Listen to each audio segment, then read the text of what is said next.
जब प्रियंका गांधी जी पार्लियामेंट में स्पीच दे रही थी तो ऐसा लग रहा था कि इंदिरा गांधी जी वापस लौट आई है। प्रियंका गांधी जी ने बहुत सारे हमले बोले बीजेपी पे, लेकिन सबसे खतरनाक हमला जो था वो था वॉशिंग मशीन वाला। प्रियंका गांधी जी ने बीजेपी को वॉशिंग मशीन कहा। प्रियंका गांधी जी ने कहा कि यहाँ पे ऑपोजिशन में जो लोग होते हैं वो अगर बीजेपी में चले जाते तो उनके सारे दाग धुल जाते और उनपे जितने भी केसेस है वो वापस ले लिए जाते। ये प्रियंका गांधी जी ने डायरेक्ट हमला बोला बीजेपी पे, जो कि एक बहुत ही खतरनाक हमला है। मैं बता दूं, प्रियंका गांधी जी ने पॉइंट आउट करके भी कहा कि जो लोग कभी यहाँ पे बैठते थे वो अब वहां पे बैठते हैं।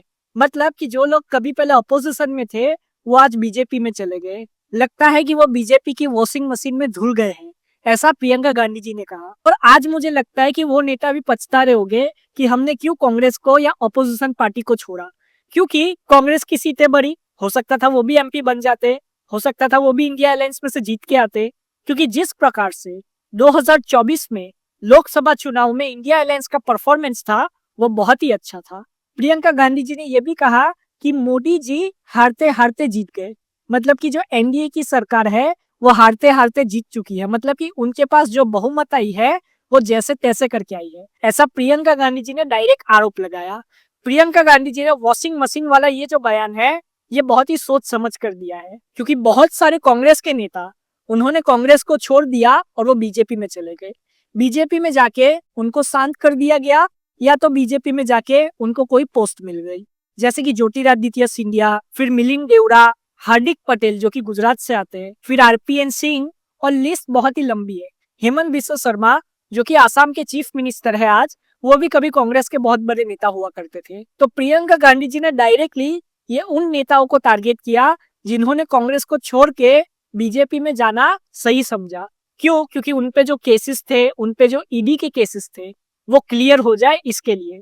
और जैसे ही वो कांग्रेस या अपोजिशन पार्टी को छोड़ के बीजेपी में गए, वो वॉशिंग मशीन में जैसे कपड़े धुलते हैं वैसे धुल गए। यही डायरेक्टली जो हमला है प्रियंका गांधी जी ने बोला। प्रियंका गांधी जी ने आगे बहुत सारे हमले बोले।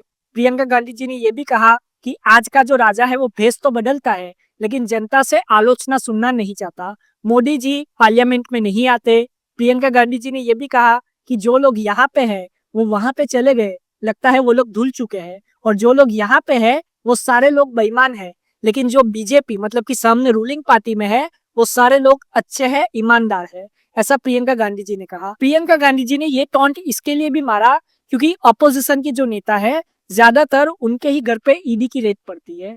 यही प्रियंका गांधी जी का कहना था कि अपोजिशन में अगर आप रहोगे तो आप ईमानदार नहीं हो, लेकिन जैसे ही आप बीजेपी में चले जाते हो या तो रूलिंग पार्टी में चले जाते हो आप ईमानदार हो जाते हो, और आप पे जितने भी केसेस है, हो सकता है वो गलत केस हो या सच्चा केस हो, वो सारे के सारे केस आपके ऊपर से हटा लिए जाते हैं। यही प्रियंका गांधी जी का डायरेक्टली कहना था। अभी हाल ही में अरविंद केजरीवाल जी और बहुत सारे आम आदमी पार्टी के नेता है वो अभी जेल में। कांग्रेस के भी बहुत सारे नेताओं के ऊपर ईडी की रेड पड़ी है। अपोजिशन के बहुत सारे नेता है जिन पे ईडी की रेड पड़ी है। लेकिन प्रियंका गांधी जी ने जब ये स्पीच दी, अब आगे क्या होता है ये तो आने वाला वक्त ही बताएगा। और प्रियंका गांधी जी ने तो अभी सिर्फ पार्लियामेंट में अपनी पहली स्पीच दी है, अभी आगे आगे देखिए होता है क्या। आप अपनी राय कमेंट में जरूर बताएं। जय हिंद।